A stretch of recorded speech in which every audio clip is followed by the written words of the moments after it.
Bem-vindas ao Mulheres de Growth, um bate-papo honesto sobre o caminho do sucesso como ele realmente é. Eu sou Thaís Sterenberg, fundadora do Autogrowth e cofundadora do Mulheres de Growth.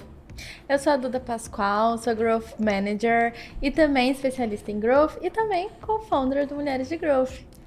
E hoje a gente está aqui com a nossa convidada super especial, a Juliana Alencar. Ela é CEO e fundadora da WG. Ju, se apresenta pra gente, por favor, conta um pouco da sua trajetória. Me apresento, primeiramente, né? Prazer, obrigada pelo convite.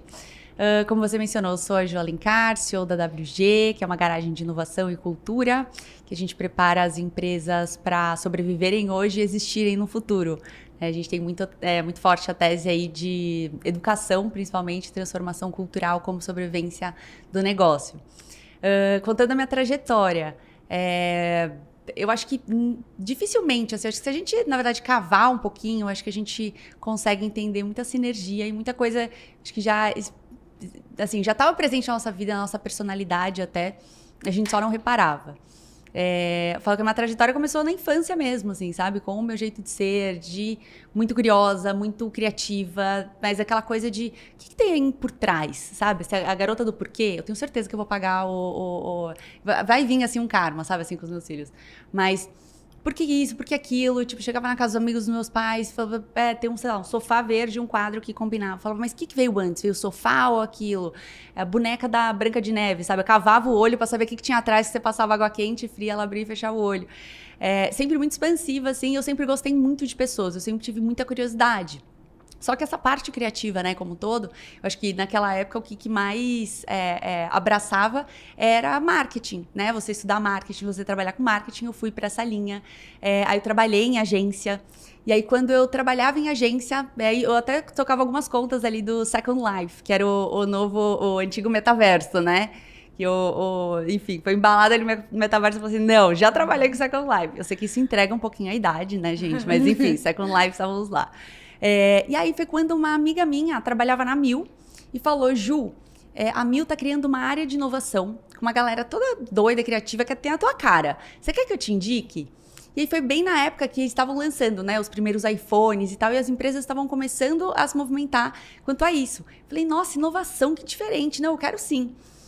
E aí foi meu primeiro contato assim com inovação. Eu fiquei apaixonada, trabalhei por 4 anos e pouco ali na área de inovação. Então, tanto desenvolvendo projetos de transformação cultural, transformação digital, conexão com startups, criando as redes sociais, né, definindo persona, enfim. E eu acho que essa parte de inovação sempre teve muito presente, pessoas sempre muito presente, porque eu sempre gostei muito, assim, sabe, de entender as dores. A gente selecionava ali os projetos, né, muito de acordo com as dores da companhia, e a partir daí a gente sugeria soluções mais inovadoras, criativas, atreladas à tecnologia e tal. Só que também essa parte de conteúdo, marketing, comunicação sempre teve uma veia muito forte. Lá eu liderava a revista, chamava One Health Mag, que foi a primeira revista de inovação em tecnologia e empreendedorismo de iPad, assim, foi a primeira da América Latina.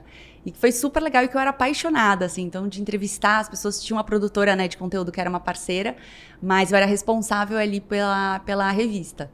E aí eu falei, gente, inovação que eu quero fazer, fiquei apaixonada. E aí foi em uma situação específica que eu decidi migrar, assim, sair da área de inovação.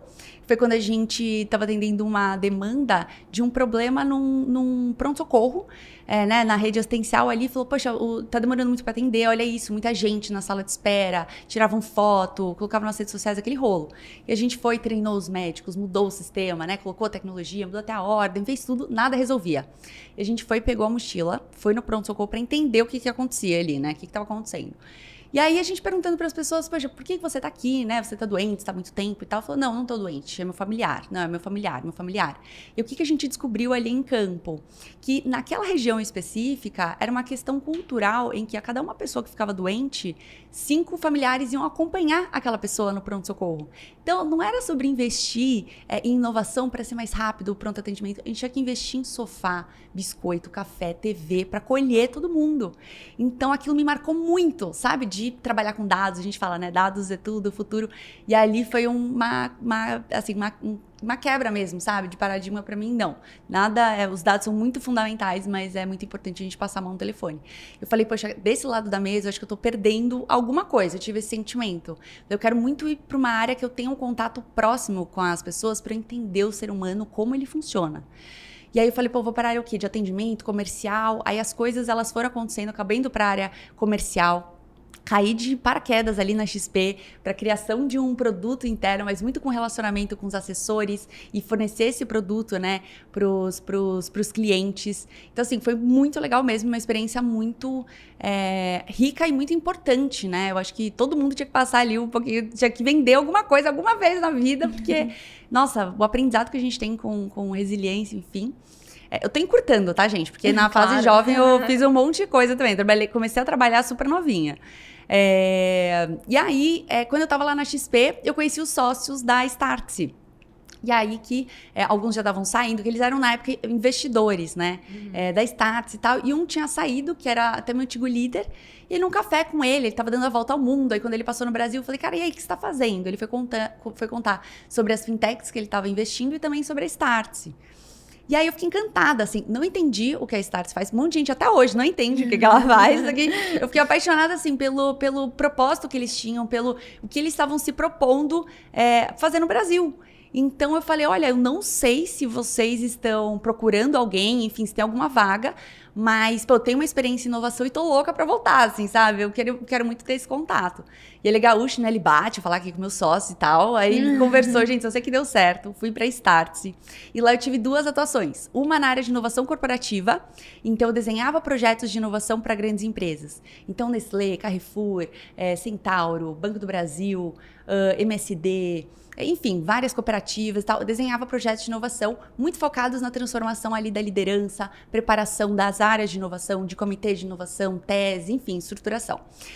E também fazia todo o relacionamento para ajudar essas marcas a se posicionarem no ecossistema. Então, de acordo com a estratégia delas, o que elas já tinham feito, muito relacionado a tanto branded content, né, no portal da Startse, tanto quanto nos eventos. Então, como que a gente consegue compartilhar essas histórias, né, a documentar a jornada de vocês aqui dentro dos eventos. E aí, poxa, o tempo foi passando, eu entrei, a empresa era super pequenininha, eu acho que tinha, sei lá, 10 colaboradores. Fui a primeira mulher sócia lá, era bem pequenininha mesmo, assim, agora tá com, sei lá, quase 300 pessoas. E aí o Júnior, né, que é o CEO e fundador, ele me fez um convite, assim, super inesperado. Falou assim, Ju, eu queria muito que você... Queria te convidar para assumir uma cadeira de Chief Culture Officer, né? Que é chefe de cultura. Falei, o quê? Papo de RH, tô fora. Queria ser cada vez mais especialista em inovação. Eu adorava e tal. Eu falei, olha, obrigada, mas não quero, né? Inovação que eu quero continuar. E aí parece que quando você joga o negócio, o universo ele te dá algumas respostas. Que aí eu preparando uma aula ali para uma turma, enfim, era um curso ali de inovação, era uma aula que o pessoal tinha pedido um ferramental de Open Innovation, tal. E aí eu falei, poxa, e eu estruturando a aula, eu falei, se aqui a liderança não estiver alinhada, não vai rolar, se aqui as pessoas estiverem compradas, se aqui o modelo mental, a cultura, isso e aquilo. E foi uma palestra assim, né? Foi uma aula toda voltada para pessoas. Que eu falei, gente, numa próxima eu trago um ferramental, mas isso aqui é muito importante, senão nada vai funcionar. E aí eu me liguei que o meu lance de inovação era pessoas. E aí eu topei esse desafio de ser Chief Culture Officer, que era muito assim, que o convite estava muito atrelado ao entendimento que ele teve, né, em relação à experiência. Falou, poxa, a gente já passou por várias crises, né, tava ali no comecinho da pandemia, não sei o quê, vai, alta, baixa, a empresa cresceu, diminuiu. E ele falou assim, eu acho que a gente sobreviveu até agora, não é por conta da tecnologia, porque a gente tem os melhores produtos, é porque as pessoas que estão aqui, elas compartilham do mesmo propósito que a gente. Elas valorizam o que a gente valoriza, elas sonham as mesmas coisas, elas têm o mesmo objetivo, elas estão muito compradas. Então eu queria muito documentar a cultura da Startse para garantir que essa cultura ela seja mantida e para novas pessoas, né, que entrarem, seja na empresa crescendo ou numa próxima crise, isso aqui eu sei que é o que vai blindar a empresa. Eu falei, cara, ok, o que faz uma Chief Culture Officer? Naquela época, tinham 5 cadeiras no Brasil de Chief Culture Officer. Era dificílimo você conseguir fazer benchmarking, assim. E aí eu tinha que fazer benchmarking fora, entender o que uma Chief Culture Officer faz, né? Basicamente, show, topei, mas o que eu faço? Então eu fui entender e estudar muito, né, sobre os processos de pessoas, cultura e tal. E aí, precisa de muito com essa cabeça. Documentar a cultura da Startse, deixar todo mundo muito mais alinhado no mesmo barco. E também tinha o desafio de preparar a empresa para uma captação de investimento. Então, a gente ia ter um grande evento em que, às vezes, muita gente ia entrar, às vezes, muita coisa ia mudar. Enfim, então, era uma forma de blindar. E, gente, começou a dar tão certo que a empresa começou a performar pra caramba, os times mega engajados, mega comprados, assim, sabe, uma super performance, diminuiu o turnover, que começou essa formulinha que a gente foi criando, muito mais sorte que juízo, muito mais percepção, assim, sabe? Os bens foram feitos, mas é uma coisa que eu arrasto pra WG mesmo. Pouco importa a teoria, sabe? É muito mais sobre o que dá prazer pra gente, o que funciona, como a gente gostaria que fosse. Então, foi muito assim. Que aí a gente começou a criar, replicar da mentoria e compartilhar isso com os clientes. Aí a gente até criou um curso que era de cultura, né, de transformação cultural para as empresas, em que foi toda a jornada, assim, sabe, da Startse, cada módulo, o que a gente fazia, e também trazer as referências ali de fora. Então, a Roberta da Neon, né, que é de People da Neon, era uma das speakers, a Lu da 99. Então, para trazer várias perspectivas aí diferentes, passaram mais de 700 pessoas nesse curso. Então, 700 executivos entre CEOs, People Team e outras áreas. Esse curso ele foi criado com o que você aplicou na Startse? Foi muito com esse fundamento, então entendendo a persona, tal, como seriam os módulos, o que é importante, quais são as principais dores e tal. E muito sobre a experiência que eu tive na Startse, sobre as trocas que eu tinha, né, com o time, com as empresas clientes. E também eu tive muita sorte de ter mentores muito bons. Então, a gente tinha um relacionamento muito forte. Um dos mentores de cultura era o Martin, do Netflix. Que, tipo, o que vocês fazem no Netflix? Então, assim, a gente foi entendendo qual que é a importância ali, o que era importante para as empresas aprenderem, para evoluírem. Então, foi muito com base nisso, assim, sabe? Foi uma construção. Eu peguei a Fê ali, que era de produto. Fê, isso, vamos fazer, vamos ver se rola. A primeira turma sold out. Caramba! Aí passaram 700 pessoas até o momento que eu tava lá. E aí eu vi toda a transformação, assim, que aquilo estava sendo. Eu vi que, gente, cultura não é só abraçar árvore, não, viu? Muita gente me pergunta, é só abraçar árvore, não. Cara, é resultado na veia, assim. E aí juntaram outras coisas também, sabe? Outros fatores pessoais. Muito familiares, assim, sabe? Envolvendo esse lance de cultura. Então, uma situação de saúde que meu pai viveu no passado, como a empresa reagiu, quais eram os receios dele, assim, sabe? De compartilhar aquilo versus nesse ano que eu saí da Startse, a minha irmã descobriu um câncer de mama e como a empresa que ela trabalha, cara, vou falar assim, super aberto, quinto andar, como que ele lidou com a situação, assim, tendo conversa de adultos, sabe? Entendendo que era uma relação a longo prazo. É uma situação que qualquer pessoa, né, tá propensa ali a lidar. E que tá tudo bem, e que estamos juntos, sabe, né? Dane-se, assim, sabe? Quanto tempo a gente tá pensando no longo prazo, isso é super importante pra companhia. E eu vi que dava, assim, aquilo ali do pessoal, foram 2 aprendizados muito grandes, assim. Eu vi que dava pra você, a empresa, né, crescer, performar, virar unicórnio, sem precisar ser babaca. Você não precisa ser babaca, você não precisa ter uma dinâmica, uma cultura ruim, porque só assim funciona. Tipo, dá pra ser de outro jeito. E ela fez todo o tratamento, enfim, cara, só foi promovida, só abraçou mais coisas. E, tipo, viu que era ali um período, né, pra cuidar e que, cara, tá tudo bem. E outro grande aprendizado é que, assim, eu já tinha muita vontade de empreender, só que eu tinha medo. E aí ressignificou o medo pra mim. Medo, cara, medo de quebrar. Pô, tá louco, eu tenho medo disso, tenho medo de perder minha irmã, tenho outros medos, assim, sabe? Sim. De faltar. Então, aí me encorajou, juntou com esse case que eu falei, poxa, é muito forte. E eu vi que as empresas estavam começando ainda a se estruturar quanto à inovação. Então, eu falei, poxa, agora é a hora. Depois, talvez alguém abrace essa causa. E aí também, a cereja do bolo foi que o Pátria virou investidor da Startse. Então, investiu aí, aportou 75 milhões. E que aí foi a certeza que, cara, a cultura não é abraçar a árvore, olha só. E muito por conta ali dos processos, eles sentiram muita confiança de ser próximo. Aí decidi fundar a WG. Uma pausa nesse episódio para te apresentar quem apoia o Mulheres de Growth. E eu posso te falar com propriedade que liderar um time não é fácil. E erros estratégicos em marketing e growth podem custar muito caro.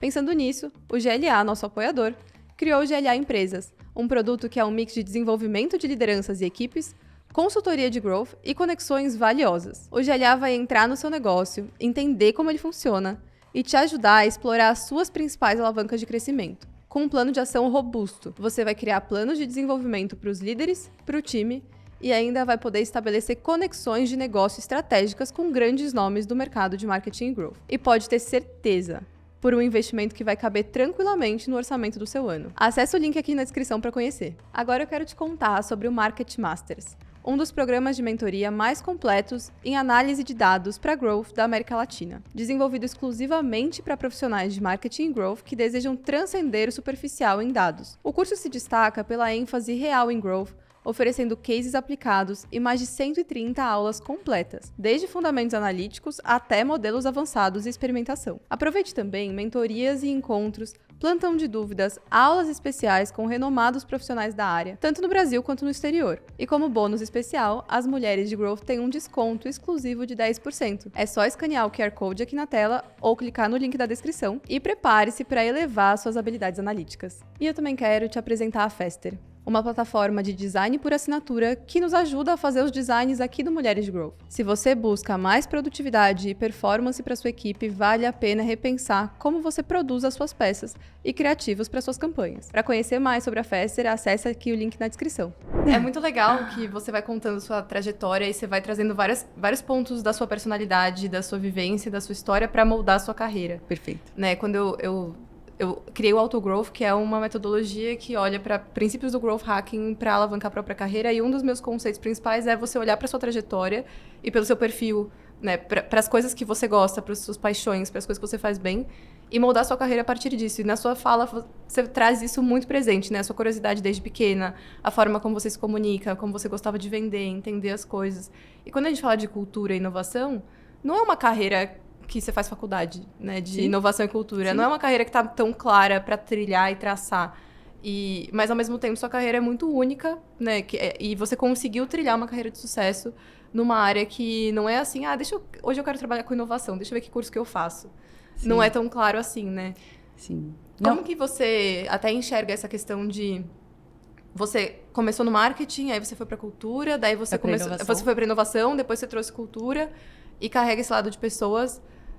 Como que você junta tudo isso na mesma caixinha, assim, até entra no capítulo da WG?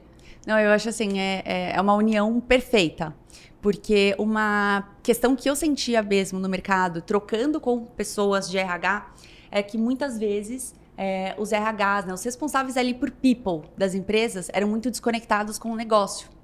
Então, ficavam muito focados ali, né, nas questões operacionais, burocráticas, na teoria, no que aprendeu na faculdade, e às vezes não conseguia se conectar para entender, sabe, dado a estratégia da empresa, dadas as demandas, dadas as dores, como que eu consigo ser estratégico. Então, eu acho que é muito rico a gente fazer esse job rotation, sabe? Pra gente agregar valor mesmo com especialistas. E que, né, não tem melhor ou pior, mas assim, agrega muito porque, como eu tenho essa vivência de marketing, inovação, depois, né, o comercial ali, era responsável, né, pelas contas e tal. Então, assim, era com essa pegada muito de negócios e muito de KPIs de sucesso, de evolução, de crescimento, de performance. Eu tenho uma visão da cultura que ela é diferente, né? Que ela é sobre parte de um outro ponto de partida. Então, eu vejo que é muito, muito rico, assim. E que eu acho que se a gente está disposto, né, a aprender de coração, ouvir, sabe, assim, todos os lados, eu acho que a gente consegue entender e perceber cada vez mais o nosso papel de atuação, né? De acordo com a nossa bagagem, por mais que aquilo não tenha nada a ver com o que a gente está fazendo como trabalho, geralmente tem muito a ver. Então, se a gente consegue se perceber, assim, sabe, entender os desafios, eu acho que é muito rico, muito rico. Quanto mais experiência você tiver em mais lados da mesa, eu acho que mais um profissional mais completo você vai ser. Chique demais. Eu queria voltar um pouquinho na sua trajetória para falar mais sobre inovação. Acho que quando a gente fala sobre inovação, pelo menos na minha cabeça, muitas vezes está relacionado com criatividade, né? Enfim, sai um pouco da zona de conforto, da caixinha, enfim. Mas a gente sabe que a inovação tem frameworks, tem uma rotina, tem uma consistência. Eu queria entender qual que era a sua rotina quando você estava trabalhando com inovação. Qual que era o seu dia a dia? Como que era o seu trabalho? Perfeito. Eram duas rotinas diferentes, né? Então, eu atendendo ali, desenhando projetos para empresas era uma e vivenciando ali numa área de inovação era outra. De acordo com a área de inovação, a gente estruturou um processo para a gente colher tanto insights de melhoria quanto as dores ali da empresa. E aí a gente entrava num crivo, se aprofundava mais para conseguir priorizar quais eram as demandas que a gente ia olhar. que tinham mais emergência. Então, eu acho que desde aquela época era muito, muito claro para mim em relação à estratégia, até, poxa, vou inovar, mas no quê? O que eu começo? Sempre falo, poxa, tem várias possibilidades, né? Vários frameworks até, enfim. Só que eu acho que da forma mais simples possível, se você pegar um pedaço de papel, dividir no meio e colocar assim, o que mais me dói, que é o que mais me faz perder dinheiro, às vezes perder cliente, colaborador, tempo operacional, reclamação, o que pode me dar mais risco de imagem, enfim. E do outro lado, o que mais me dá dinheiro, o que é mais próspero, o que eu mais consigo me apropriar, o que é mais abundante aqui dentro da empresa. Cara, escolhe assim, uma desses extremos para você começar, porque geralmente esses extremos você tem mais dados e mas a gente você consegue medir. Desculpa te cortar, mas Imagina. você influenciava esses times? Ou, por exemplo, vamos supor que você entendesse que produto era um hackzinho ali, né? Uma alavanca de crescimento. Você ia lá, montava um time de produto, ou você ia lá influenciar esse time de produto, fazer algum processo? Das duas formas. Então, tinha vezes, assim, teve toda uma parte de educação, né, de toda a empresa. Então, para entender a inovação, entender os processos, até para a gente conseguir colher essas demandas. E aí, de acordo com a demanda, dependia. É sempre muito criado, assim, num formato de squad, né? Porque, exemplo, um problema de produto, tudo bem, mas o produto tem que estar envolvido, então o time comercial também, então o time de atendimento, o time, sei lá, de logística, quem que tem que estar envolvido para palpitar? Pra gente conseguir entender qual que é as dores e criar ali, quebrar a cabeça para entender as hipóteses de solução. Então, assim, desde o começo, assim, entender quais as possíveis soluções que vocês enxergam dentro do universo de vocês. Então, às vezes, a solução já saía numa conversa, numa roda, assim, sabe? Que eles nunca tinham feito isso. Pô, vamos pensar ali numa solução. E aí, o próximo passo era entender, ok, então a gente não se resolveu aqui, mas essa solução, ela pode ser desenvolvida internamente ou vale a gente trazer alguém de fora, sabe? Se conectar com alguém, contratar alguém, enfim, trazer alguma tecnologia que a gente não tem estabelecida para nos auxiliar. Então, era muito pensando nisso, né? Priorização das dores, e aí sentar com todos os times, né? Entender quem eram os interlocutores importantes para aquele projeto de inovação, entender se a gente ia desenvolver internamente ou fora, isso com vários crivos, né? Dependendo do investimento, dependendo da estratégia ali como um todo, dependendo da quantidade de braço, até braço, assim, que conseguiria mesmo, sabe, de fato, atender aquela dor, que era especialista, que tinha conhecimento, ou até mesmo que tinha disponibilidade, né, para desenvolver aqueles projetos de inovação. E aí a gente definia, e se fosse ali no caso, né, de pessoas de fora, a gente fazia esse hunting de startups e empresas parceiras, para fazer essa pré-seleção, enfim, compartilhar esse desafio, que nem um projeto, né, de chamada do ecossistema que é hoje em dia.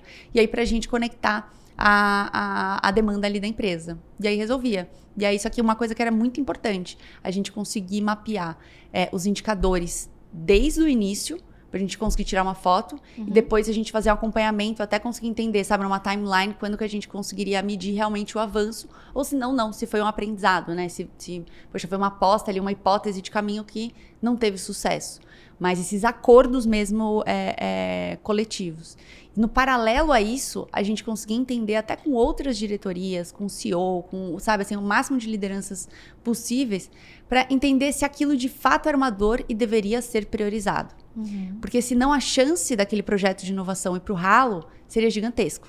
Então, assim, é um consenso geral, ou se não do maior percentual ali de pessoas, sabe? Mas, então tá bom, então tá todo mundo aqui, por mais que os 2 aqui não concordem, os 8 sim, 2, vocês vão se comprometer a colaborar com esse projeto? Então, tinha toda uma questão de acordos coletivos, com a alta liderança, principalmente, assim, que existia no paralelo, que era fundamental. Se não, não consigo a reunião, não consigo não sei o quê, porque eu tô com outra prioridade e tal. E aí que entra a cultura, né? Porque a cultura da empresa precisa olhar para a inovação, precisa fomentar a inovação. Porque você foi falando, poxa, eu comecei em marketing, fui para inovação e depois fui para cultura. Quando a gente fala de inovação, é muito comum que as empresas, ou até novos founders, empreendedores, pensem que inovação é o produto. A inovação está no produto. Mas você trouxe o exemplo da Amil. A inovação não estava no produto, estava no atendimento, estava em outras áreas que muitas vezes não tem a cabeça da inovação. Perfeito. E aí eu acho que quando você trouxe, eu entrei numa cadeira de cultura sem saber o que essa pessoa faz. Mas agora, quando a gente olha, né, você olha para trás, parece tão claro, no sentido de Se as pessoas não tiverem compradas com a inovação dentro da empresa, pensando que inovação é oferecer o melhor produto possível para o cliente e antecipar dores, prover soluções que vão beneficiar não só o hoje, mas no futuro, se todas as áreas não tiverem essa cabeça e a alta liderança não tiver também, você não consegue fazer inovação. Perfeito. Então, a cultura, eu acho que é um enabler, né? É algo que permite a inovação acontecer. E não adianta nada você ter uma área de inovação responsável pela inovação da empresa. É a empresa inteira que precisa olhar junto, né? Perfeito, perfeito. Deixa eu até escrever uma coisa aqui. E assim, e uma coisa assim que é super importante, né? É que eu acredito assim que a cultura da empresa, ela só que ela também está. Né? Então, assim, ela é de acordo com a sua fundação, toda a história, tudo que acontece, enfim, existe uma coisa que é cíntrica, assim, sabe? A empresa é que nem um ser humano, né? A gente carrega muita coisa da nossa essência, quem somos. Só que a empresa, a cultura da empresa, ela também é de acordo com o hoje. As pessoas que estão trabalhando lá, os projetos que eles estão envolvidos, a estratégia deles, as dores, tudo. Então, assim, a cultura, ela é viva o tempo inteiro, assim como a gente. A gente vai mudando o tempo inteiro a cultura também. E então, é sempre muito importante, assim, a gente reforçar todos os aspectos culturais, reforçar a estratégia da empresa para a gente continuar moldando as pessoas. Que eu falo assim, que a cadeira de cultura e de inovação, ela é muito solitária dentro das empresas. Porque a área de marketing, né, ela tá pensando em aquisição de cliente, vendas, todo o processo ali, awareness e tal. A área financeira, economizar, jurídica, tomar menos processo. Cada um tá muito ali direcionado no seu quadrado.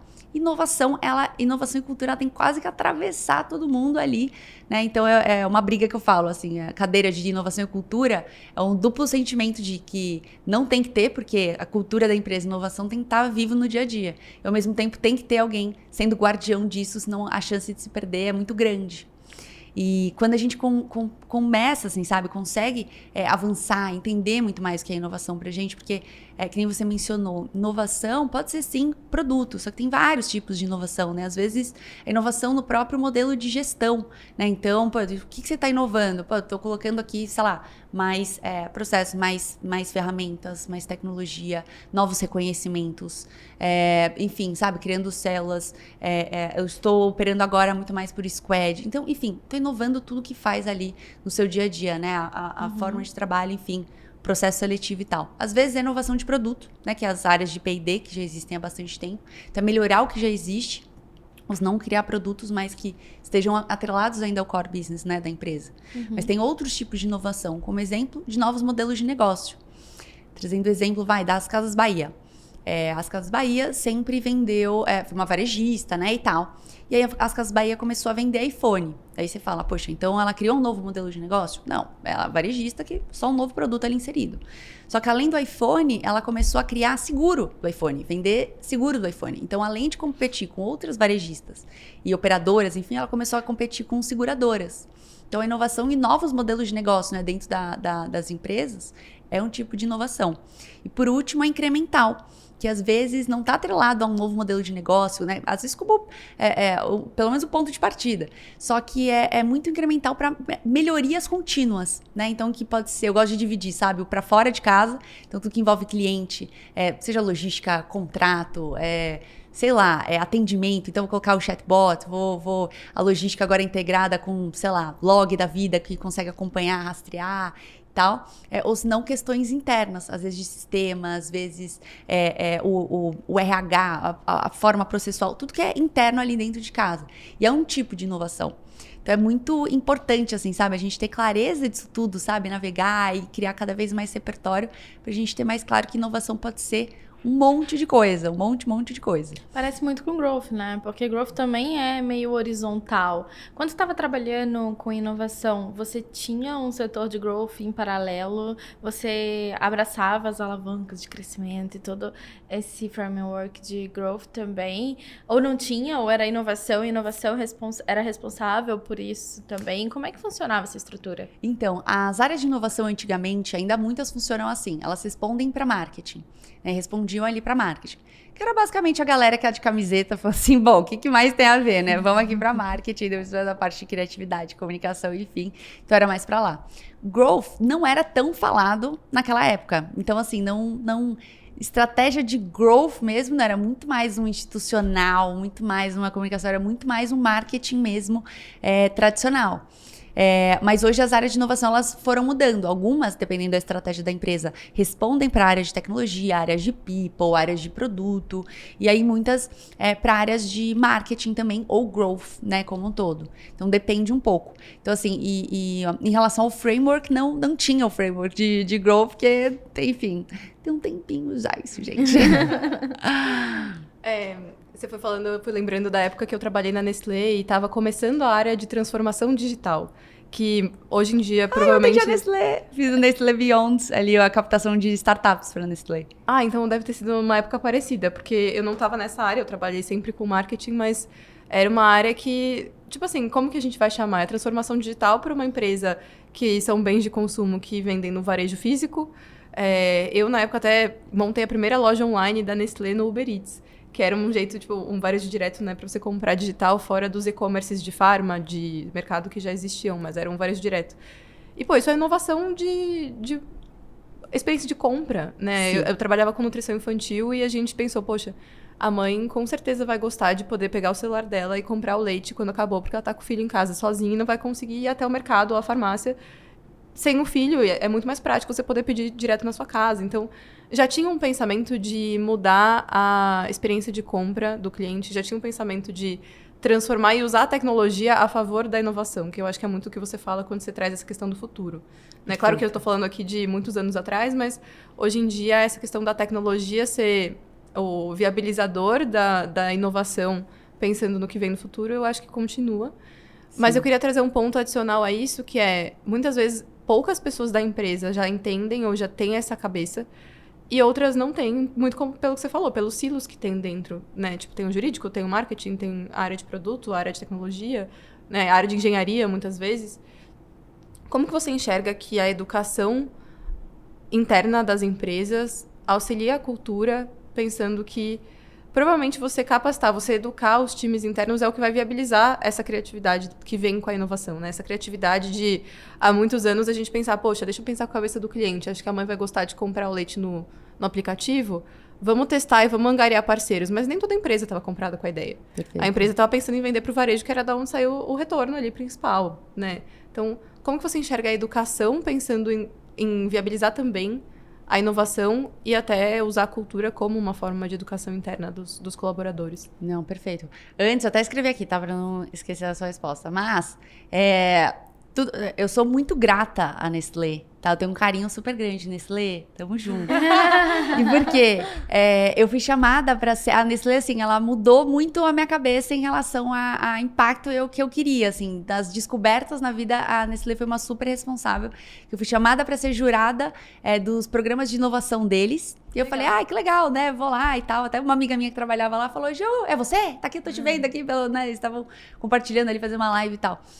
E aí eu vi o impacto, que eu lembro assim, que o projeto que eu votei ali como meu favorito era o impacto poxa, a gente sabe que a casca, né, do cacau, enfim, tem toda a questão poluente, e você utiliza a parte ali do cacau só para produzir o chocolate, e parte era descartada.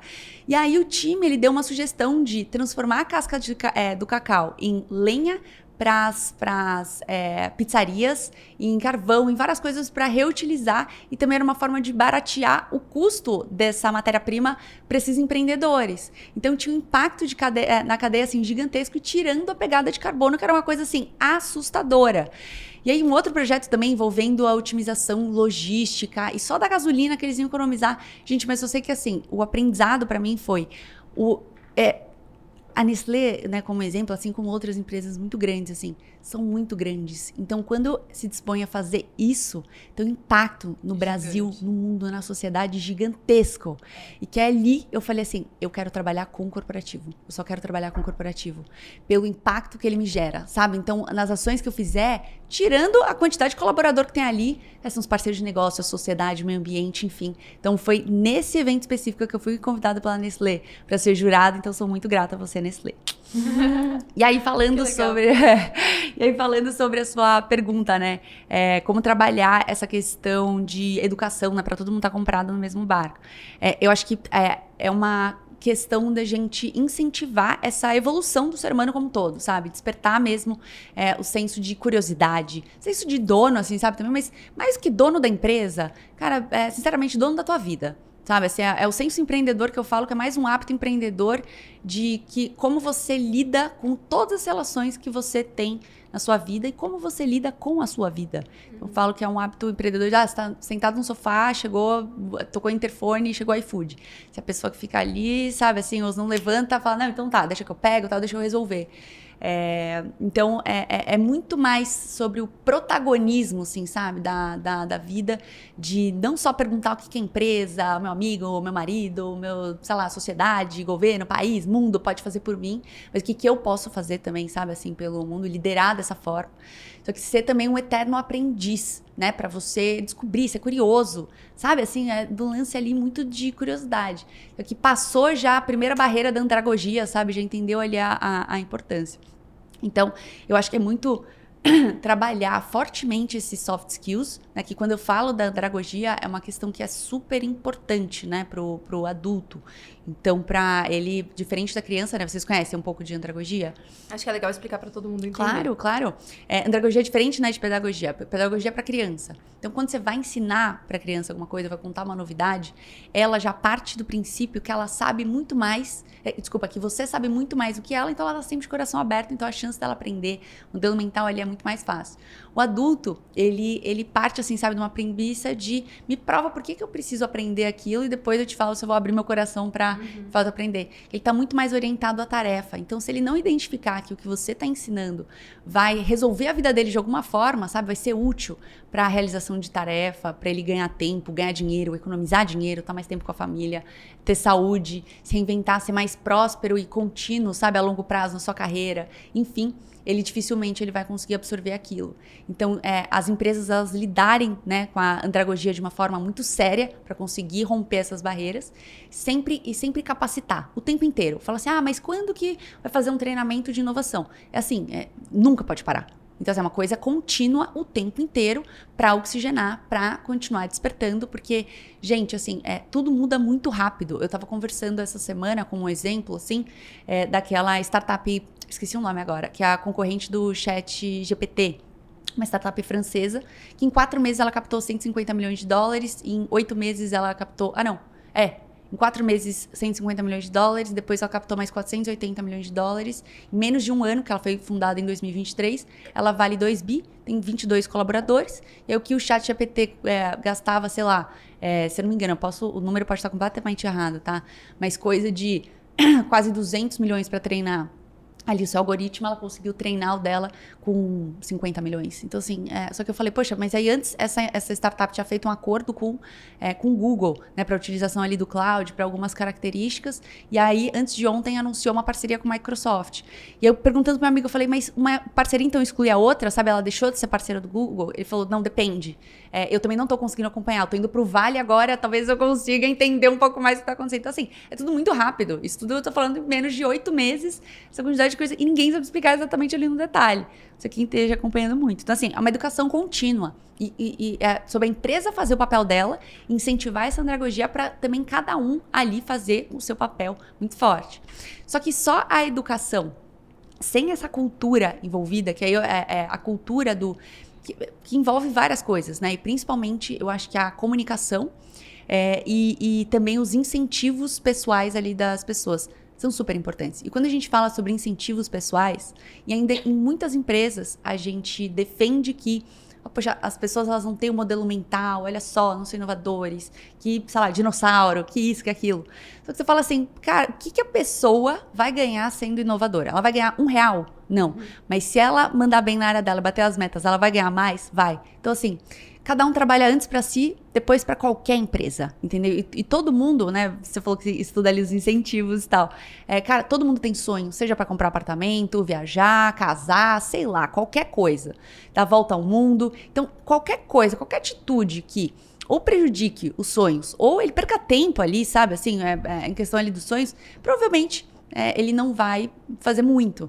Então, e se não existem esses incentivos mesmo muito claros sobre o potencial do crescimento profissional ali, né, das pessoas, com esses projetos de inovação, eles não vão fazer. A inovação vira um projeto filantrópico dentro da empresa, né, em que eu me comprometo, mas é uma coisa legal, é um projeto divertidinho para eu fazer. Só que não tá nem atrelado à estratégia da empresa. Porque se tivesse, eu ganhava alguma coisa, né? Exato. Então, é muito importante a cultura em relação aos incentivos, né? E até compartilhar qual que é a estratégia da inovação. Trazer esse senso comum até um senso de emergência. Explicar para todo mundo, sabe, o papel de todo mundo nessa jornada, aonde a empresa quer chegar, para materializar mesmo toda a estratégia de inovação no dia a dia das pessoas, para que haja minimamente um compromisso, né? E incentivem a andragogia para as pessoas elas se atualizarem e ficarem cada vez mais entusiastas com as estratégias de inovação e que haja comunicação em relação ali aos incentivos, né, para aquelas pessoas elas serem reconhecidas com inovação e da comunicação de, poxa, a gente avançou, olha, tá rodando um projeto de inovação aqui, olha que legal, ganharam não sei o que, super destaque, o projeto ganhador fez isso, porque assim, não basta só botar o ovo, né? Eu sou goiana, lá fala assim, não basta só botar o ovo, tem que chocar, né? Então, assim, compartilhar e compartilhar esses incentivos, essa empolgação, esses reconhecimentos o tempo inteiro, né, sobre onde a empresa está indo, até para as pessoas olharem e falar, que legal, olha, às vezes não é nem o dinheiro ao lado, mas, o reconhecimento, sair na newsletter da empresa, ou senão a gente ganhou um projeto fora, ou senão vão criar uma spin-off dessa startup que criaram, olha que legal, eu sempre quis empreender, só que legal empreender junto com uma Nestlé da vida, então essa comunicação, ela é super importante. Você parece ser super apaixonada pelo mundo corporativo, muito, né? Sou fã, Nestlé sou fã. E aí me conta como é que você foi pro lado do empreendedorismo. O que te deu o que virou sua chavinha? Eu acho que assim, quando eu sou muito fã do corporativo, só que eu acho que eu sempre fui meio empreendedora, assim, sabe? Por isso que quando eu falo que algumas coisas elas já estavam presentes, eu acho que já estavam, assim. Coincidentemente, assim, da época de jovem, final de ano, eu sempre fui muito, muito do corre. Então, eu sempre gostei de ter muita autonomia, muita independência financeira, o poder de ir e vir. E a minha criação também, ela impulsionou isso, sempre incentivou isso, sabe? A nossa independência financeira. Até porque, gente, ser mulher no Brasil, dinheiro, né, não quer dizer luxo, quer dizer segurança, saúde, né, proteção. Então, é uma coisa que a minha família sempre incentivou, pra mim e pra minha irmã. Então, eu sempre fui muito ali do corre. E aí, uma amiga minha, que até ela é fundadora, né, CEO da Paco, que é a garrafinha que eu tava. Antes ela tinha uma marca de bolsa, e a gente era super amigo, eu era apaixonada. Eu falava, então, essa bolsa é tão bonita, as pessoas me perguntavam sobre a bolsa. Aí eu falava, então me dá umas bolsas aqui, que eu vendo, você me dá uma comissão? Dou. Então, sabe, sempre fazendo umas coisas assim. Então, o empreendedorismo sempre, assim, esteve presente de alguma forma.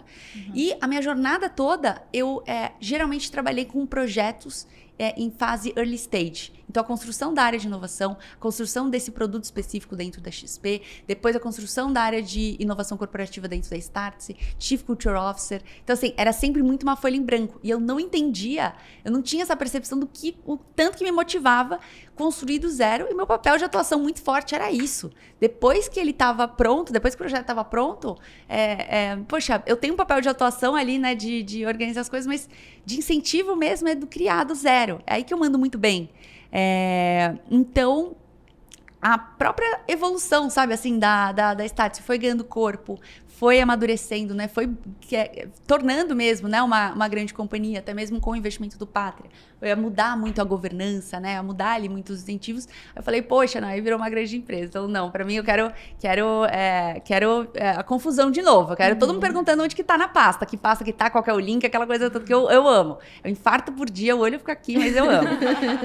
E aí eu vi esse potencial todo de cultura, né, que tava rolando mesmo no mundo, os aprendizados e o retorno mesmo, sabe? Que eu vi com o impacto ali da Startse.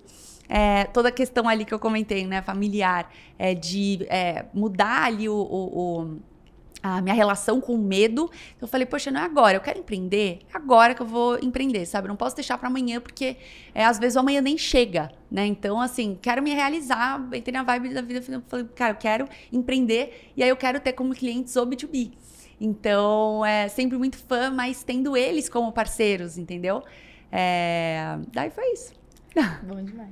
E conta um pouco da WG. O que é WG, como ela surgiu e, assim, qual que foi a sua virada de chave de entender o que você ofereceria para o corporativo, para o B2B? Porque saber que você queria trabalhar com eles, inovação, cultura, tudo isso me parece que estava super claro. Mas na hora H de desenhar produto, desenhar serviço, talvez possa ter sido mais um desafio muito para entender o que realmente essas empresas querem comprar, querem consumir, o que elas precisam, como que eu entro ali. Então, conta um pouquinho da WG. Não, perfeito. A gente tem 2 anos e esse desafio a gente continua, tá? A gente remodela ali produto o tempo inteiro. E por ser B2B, muita coisa, assim, né? 70% ou 60% às vezes é muito padrão, né? As dores são muito padrões, mas a gente pode considerar que 40%, 30% é muito personalizado, porque cada momento de uma empresa é um. Então, às vezes, sobre uma dor, uma crise cultural de um grande layoff, ou uma grande contratação, ou investimento, ou, sei lá, problema com o resultado, performance, ou baixo engajamento. O que está acontecendo, sabe? Uma nova geração vindo que veio da pandemia e que às vezes não consegue se conectar tanto com questões ali de geração. Qual que é o percentual? Então, assim, são vários indicadores que mudam completamente ali o projeto.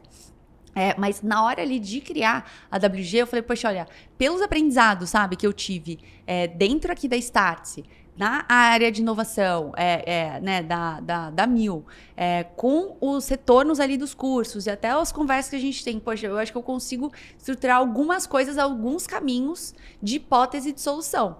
Então, eu embalei no primeiro momento um produto muito focado em consultoria ali, mas muito de uma consultoria não profunda de eu fazer parte da empresa, sabe? É uma consultoria focada em diagnóstico, né? Diagnósticos muito fortes, então parte do tempo, sim, focada para entender, né? Participar de reuniões, conseguir captar ali dos mais possíveis formatos, né? As dores e o briefing ali do cliente, mas depois muito sobre a criação de planos de ação como mentorias de cocriação, né? O plano de ação ali e também a execução, então sempre acompanhando.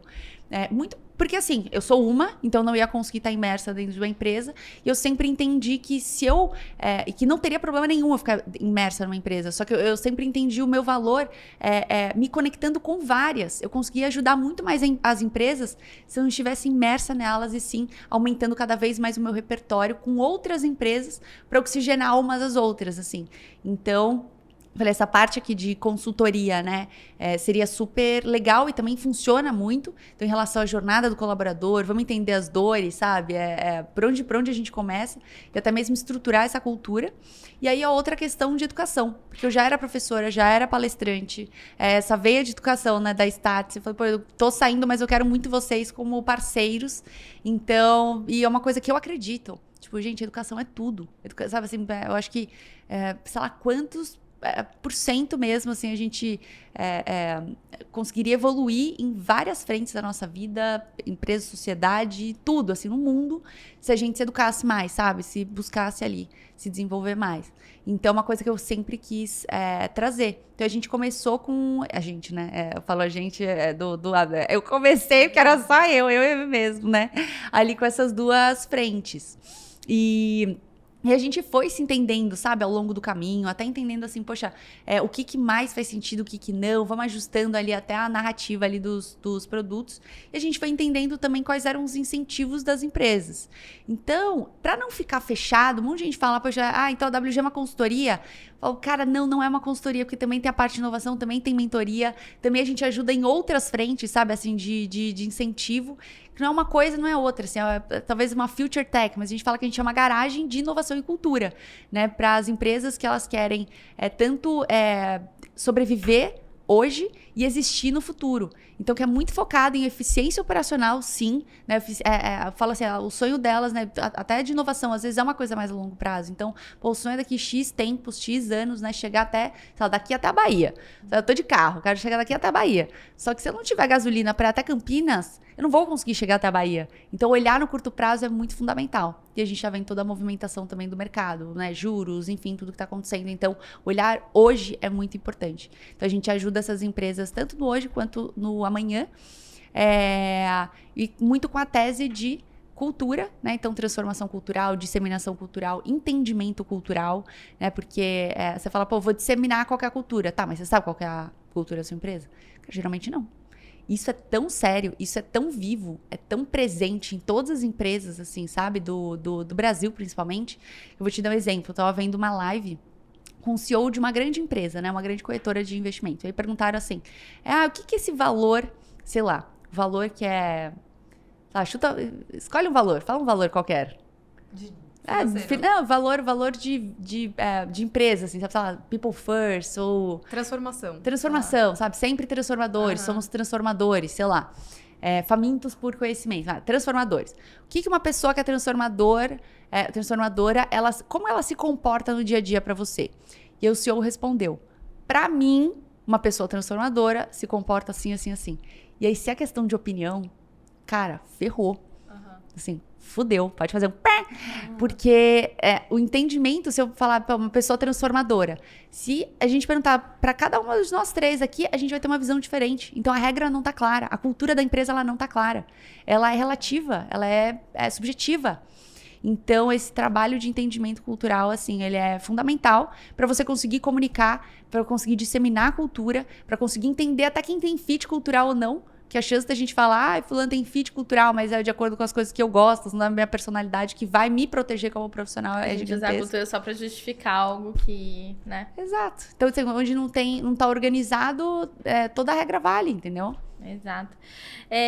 Sobre o ponto ali do empreendedorismo, vou voltar um pouquinho. Quando você começou a modelar o seu negócio, como é que você validou a sua demanda? Provavelmente você já tinha muito networking, já tinha alguns relacionamentos ali que te davam algumas direções, mas eu queria entender como é que você olhou e falou assim, cara, tem realmente demanda no mercado para essa consultoria, para essa solução que eu tô criando? Como é que você validou isso? Olha, eu sempre fiz muito parte de várias comunidades, né, das mais diferentes possíveis, assim, e eu validei também de uma forma muito indireta, sem querer.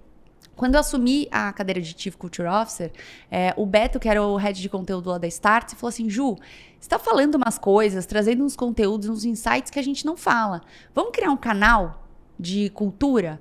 Eu falei, nossa, um canal no YouTube, gente, que vergonha, tal. Eu falava mais em palestra, mas assim, um canal nas redes sociais, não.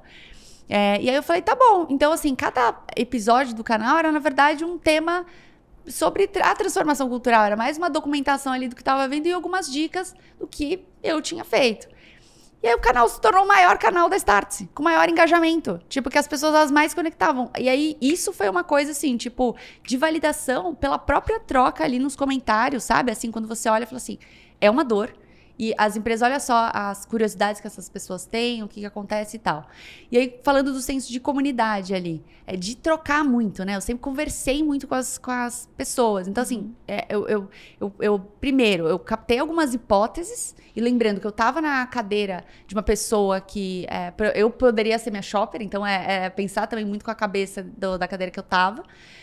Aí eu fui desenhando algumas hipóteses, literalmente, sabe? Colocando no PPT, falando assim, esse produto, com pessoas próximas, né? Ali com amigos e tal. Cara, isso aqui é uma dor, de acordo com essa dor, bem o mapa da empatia, sabe? Quais são as soluções, né? Os analgésicos disso. Eu fui criando as hipóteses ali, falando, cara, isso, eu compraria? Pô, eu acho que sim.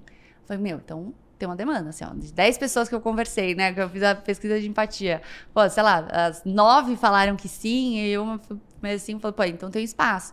Daí foi a segunda etapa de validar preço. Então, porque, né, o que pega ali? Então foi muito cara, mais sorte que juízo, assim, porque um racional mesmo de estruturação não tem, um sinal, quem tiver me ajuda, vocês duas, né, também, super especialistas nisso.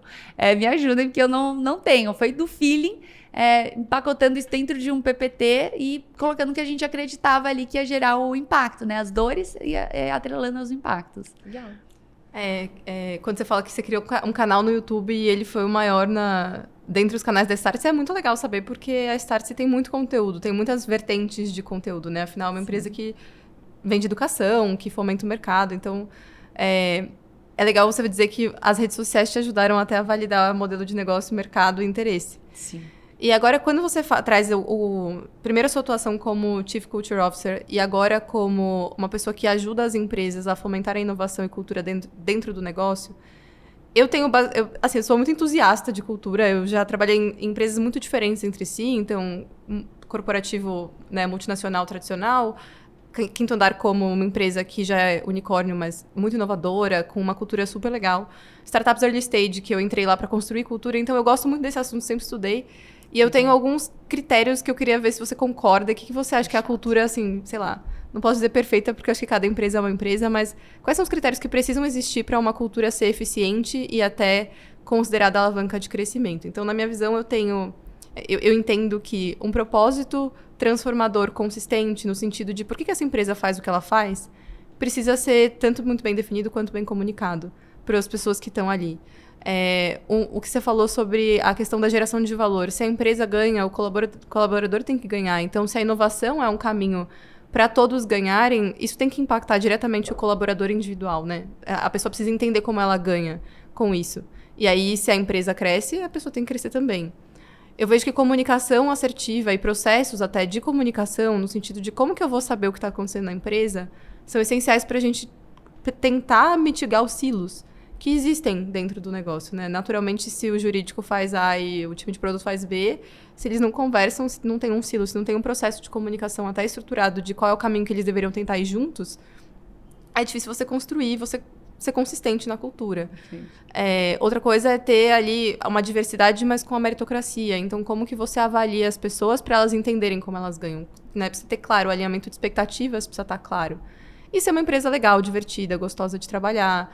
E as pessoas serem impactadas pela transformação, mas também conseguirem se divertir no dia a dia. Então, essa é uma leitura muito minha particular, assim, mas eu queria ouvir o que você entrega para os seus clientes, pensando em conceitos de cultura, se tem a ver com isso ou se é algo muito diferente. E até pensando na cultura como alavanca de crescimento, de eficiência, de gerar negócio mesmo, né? De gerar dinheiro, riqueza para uma empresa. Não, perfeito, perfeito. Os critérios da cultura, assim, na verdade, eu enxergo falando de uma forma ainda mais macro, né? A cultura é como se fosse um tripé, com 3 pernas que precisam se conversar o tempo inteiro. Então, que se uma perna... Porque, assim, eu acredito, né? Primeiro, não passo atrás. Não existe cultura boa ou cultura ruim, né? Existem vários tipos de cultura. Assim, é que nem casamento, que você vai olhar, às vezes, o casamento da galera e fala, mano, como que esses caras estão juntos, tá louco? E para outras pessoas super funciona. Então, não tem muito regra, tem sempre a tampa ali pra panela, tá? Só que ela funciona como um tripé, que o grande problema não é você não ter uma cultura inovadora. O grande problema das culturas das empresas hoje é a incoerência delas, do que é vendido versus o que é entregue ali no dia a dia das pessoas, os clientes, os colaboradores, de todos os stakeholders ali da cadeia. Então, essa incoerência sobre o entendimento da cultura ela é fundamental. Então, assim, e aí esse tripé é composto pelos artefatos, que artefatos é tudo que é visto pelos olhos. Então, a forma com que todo mundo se veste, layout de escritório, é tudo que é percebido pelos olhos. Então, como que é, às vezes, um layout do e-mail, festas, reuniões, como que é o fundo de tela, tudo que é percebido pelos olhos diz muito sobre a sua cultura, né? Passa a mensagem sobre a cultura da sua empresa. Outra coisa são os valores, burocrático ali, as regras, né? Tudo que entra numa questão muito mais burocrática ali operacional. Então, a missão da sua empresa, os valores da sua empresa. Então, se excelência, isso, não tem nada de inovação que dê uma brechinha para criatividade, você fala, poxa, deve ser super legal e deve ser super excelente, até com o atendimento do cliente, a experiência, a jornada deve ser toda mapeada. Show! Mas provavelmente não dá uma margem ali para inovação, porque não tem nada sobre seja experimentação e tal. Mas, e também essa parte burocrática está muito atrelada aos incentivos, à pesquisa 360, os reconhecimentos, tudo que é de fato burocrático ali da empresa, assim, sabe? Como um ponto central que vem da governança da empresa, diz muito sobre a sua cultura. Então, se às vezes vocês estão fazendo uma empresa, né, tá fazendo uma coisa super legal, super inovadora, vários projetos, que nem o exemplo que a gente trouxe. Só que, poxa, eu reconheço as pessoas da mesma forma há 20 anos num processo ali de 360 que tá só atrelado aos KPIs da cadeira dela, cara, entendeu? Posso estar de camiseta, tudo colorido, vai estar muito legal, mas se eu conheço dessa forma, você entende a fraqueza dessa perna, do tripé? E por último, que é o pressuposto. Então, que é como de fato a cultura ela é percebida e vivida no dia a dia. Uhum. Então, eu acho que o exemplo assim, que eu mais gosto de dar sei lá, Falando de artefato, às vezes a empresa, virou toda colorida, colocou uma mesa de ping-pong e fala, nós somos inovadores, porque ping-pong, o exercício, né, como todo, oxigena o cérebro e você consegue, expandir e achar criatividade para bater meta, para achar os caminhos e tal. Legal. Daí o pressuposto tá lá, inovação, né, como premissa, eu reconheço os projetos de inovação, eu faço isso, aquilo, tal, tá tudo alinhado. Então, me viste camiseta, tudo colorido, mesa de ping-pong, reconheço a inovação, só que aí na prática, exemplo, se chegar dia 30 do mês, alguém tá jogando ping-pong e a meta não tá batida, as pessoas vão olhar e falar assim, poxa, né, olha lá a Ju jogando ping-pong, que bom, ela tá tentando encontrar alguma saída para bater a meta e a gente fazer milagre. Ou vai olhar, vai cruzar o braço e falar, lá, jogando ping-pong. Parece que a meta tá batida, né? Então, tudo precisa se conversar. Então, só que a gente só vai conseguir conversar essas 3 pernas do tripé, que é os artefatos, os valores, né, as regras, enfim, e o pressuposto, se antes eu conseguir entender qual que é a minha cultura. Então, a nossa premissa básica de transformação cultural dentro das empresas é entender qual que é a cultura. Entender, assim, fazer meio que a união, né, da cultura que ela é. Então, muito do que carrega da fundação, da história, dos valores, porque a gente acredita muito na criação da melhor versão, né? Então, assim como a gente, como indivíduo ou como empresa, a criação da melhor versão é você respeitar a sua história, se orgulhar dela, sabe? Assim, entender o porquê que nascemos, sabe? Tudo, assim, sabe? Olhar para trás e, cara, ter um super orgulho. Só que sempre se puxar para ser melhor, né? Criar a sua melhor versão o tempo inteiro. Então, a gente une o passado, une a visão de futuro da empresa e une qual que é a real cultura e valores da empresa hoje, que são os valores que as pessoas elas vivem dentro da sua empresa. Então, assim, o que elas valorizam, o que elas não toleram, o que é legal, qual que é a forma que elas se comportam, e que isso diz muito até sobre o estilo cultural. Então, elas valorizam, elas performam mais, exemplo, poxa, com um gestor que diga, né, tá muito mais próximo ali e diga o que elas têm que fazer, que isso, o comando e controle, para a visão de alguns é muito ruim, mas para alguns é muito bom, né? Diz ali excelência, diz o alinhamento da comunicação e tal. Como que ela funciona? Qual que é o estilo cultural da sua empresa? Mais hierárquico, mais isso, mais aquilo. Então, assim, compilar, tirar esse raio-x, essa foto de agora, unindo o passado e o futuro, pra gente conseguir fazer um ratatá, né? Fazer digerir, colocar tudo ali e falar assim, legal, então qual que é a nossa cultura almejada? O que a gente leva lá de trás, levando em consideração todo mundo que tá aqui hoje, porque não adianta a cultura ser desenhada pelo CEO se ninguém compartilha com aquilo, e é projeto dos outros, ninguém me perguntou nada, não vejo valor nisso, né?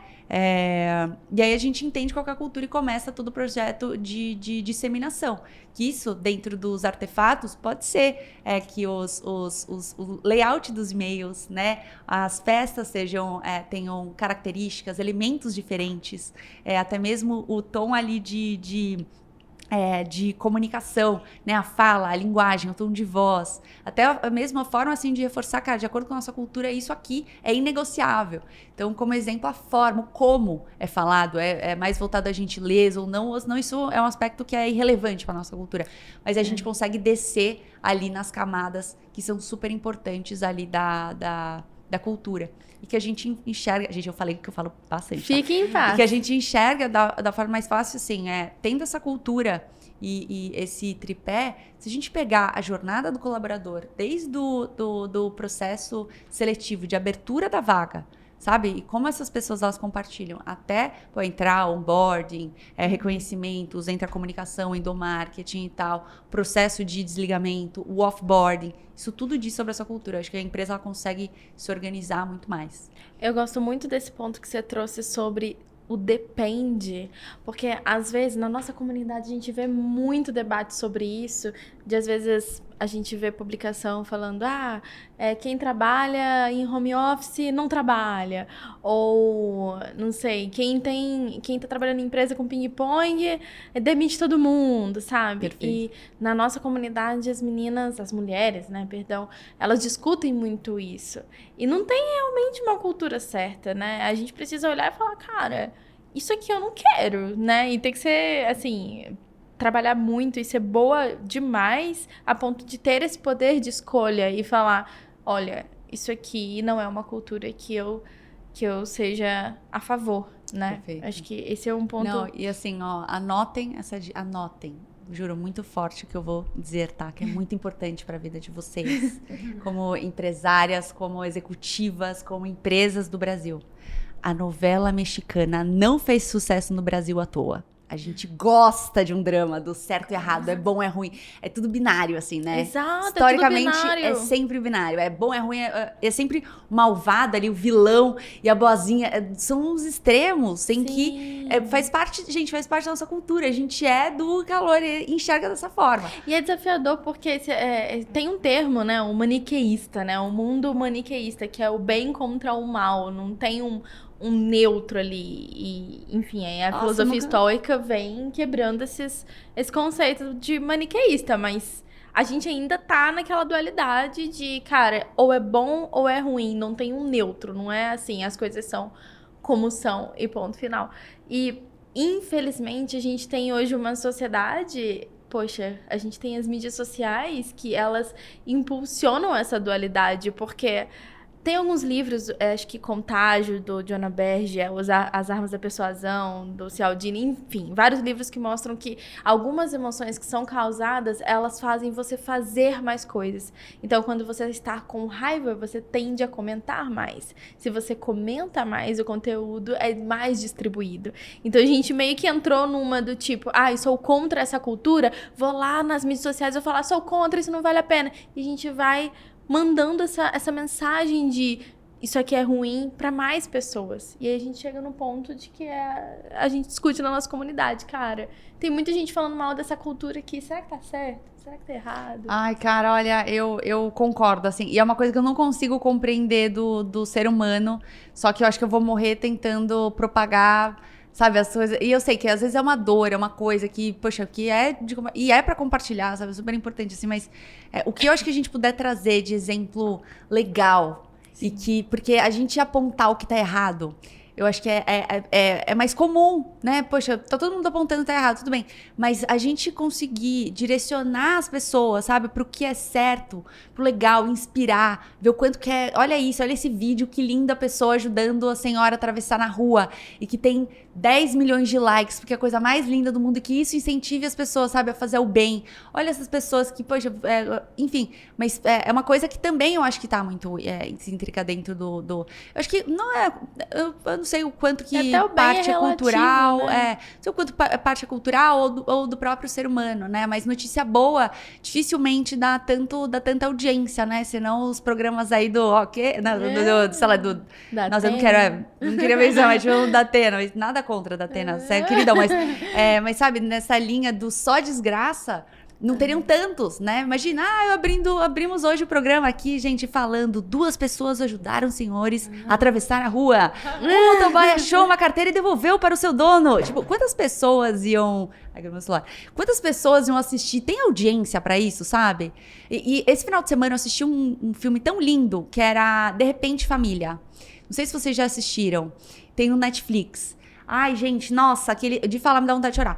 Que eles adotam crianças. Tipo assim, é um casal que, tipo, falou, pô, a gente é muito bom, eles faziam várias reformas em casa e tal. São 2 atores que eu adoro. E aí, eles falam, pô, a gente é muito bom. Eles sempre tiveram essa pegada. A gente é muito bom em construir, assim, sabe? Poxa, o que às vezes as pessoas olham e falam... Pô, não, isso aí não tem futuro, sabe? Entra uma casa toda destruída e ficava linda. Eles tinham muito essa visão, muito esse entusiasmo e visão positiva, carinhosa de que ia transformar, e transformavam. Eles literalmente reformavam casas ali para vender. E eles começaram a falar sobre maternidade e tal. E aí, eles falaram, poxa, mas fizeram uma reflexão, assim, ou alguém falou alguma coisa do tipo, tem tantas crianças, né, para adoção... por que a gente nunca pensou nisso? Por que a gente nunca olhou pra isso? Aí eles começaram a olhar, a gente dando um spoiler, tá? Eles adotaram 3 crianças, que eram 3 irmãos, assim. Uma era adolescente e 2 pequenininhos. Então, assim, com toda a complexidade. Só que, assim, é um filme tão lindo e divertido. Que é aquela comédia que, cara, é engraçado e ao mesmo tempo essa coisa mais linda. Eu chorei o filme inteiro. Como que esse filme não ganha, tipo, um Oscar? E o Canibal... Desculpa gritar, ganha. Por quê? Tipo, por que tá dando tanto holofote em cara, serial killer, em assassino, isso e aquilo, sendo que, pô, propagar o bem e coisas mais lindas, atitudes mais lindas, não. Você falou de filme, eu vi um filme agora, eu voltei de avião ontem, vi um filme no avião, que é um filme todo escrachado, bem estilo, tipo, super-herói, assim, divertido, sabe? Não tem nada a ver, não é nada profundo, zero profundo. Adoro, chama Guy, com o ator do Deadpool.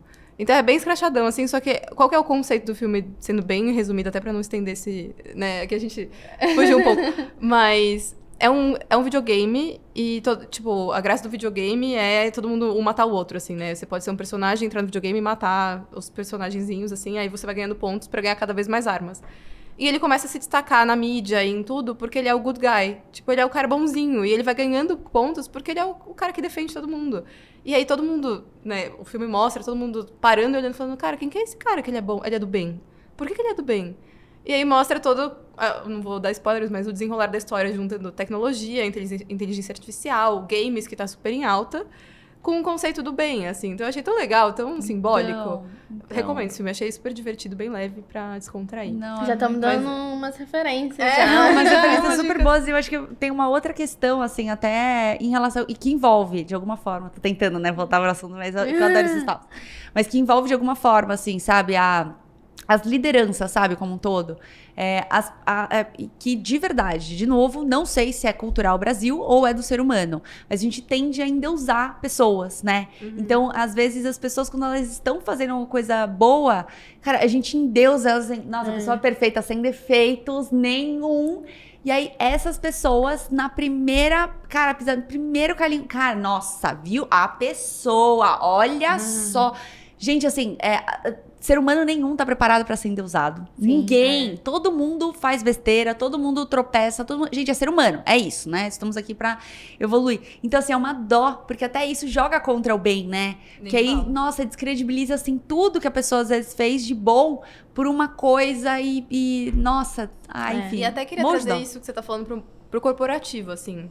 Porque a gente acabou de gravar um episódio com a Mari, que é ginecologista, e já trouxe todos os conceitos fisiológicos que atrapalham, entre aspas, ou que desafiam a mulher no mercado de trabalho por ter TPM, ter um monte de coisa. Mas trazendo esse conceito de cultura e até dessa questão de como a gente julga um ao outro, né, do bem, do mal, como que a gente cria rótulos nas pessoas, como que a mulher no mercado de trabalho, numa empresa, ou empreendendo até menos, mas você como atendendo grandes empresas, atendendo corporações, enxerga que a mulher, colaboradora individual, já num cargo de liderança, de uma gerência, né, de coordenação, pelo menos, liderando o time, pode, primeiro, se vender dentro da empresa, segundo, influenciar a cultura e, terceiro, lidar quando a cultura não abraça ela de volta, assim, não agrega para ela ou não entende ela como mulher e com as questões que estão atreladas a isso. A terceira só que eu fiquei com dúvida quando a cultura da empresa não abraça. Não abraça a mulher no sentido de entender que ela tem, às vezes, um dia que ela tá pior, porque ela tá de TPM, porque ela tá com enxaqueca, ou que ela tem um filho que ela tem que cuidar em casa e que nem sempre ela vai estar conseguindo fazer reunião até 8 horas da noite, porque ela tem que dar banho na criança. Então, a mulher com o ser mulher como um todo, e não só ser mulher profissional, muitas vezes a empresa não entende isso, não abraça, não dá espaço, não aceita. A gente sabe que hoje em dia muitas boas empresas estão caminhando para cada vez mais ter benefícios e aceitar as mulheres, entendendo que elas podem ser mães e ter outras questões diferentes dos homens. Até o Google, pelo menos nos Estados Unidos, está pagando até congelar óvulos para as colaboradoras, no sentido de incentivar a terem filhos quando elas quiserem.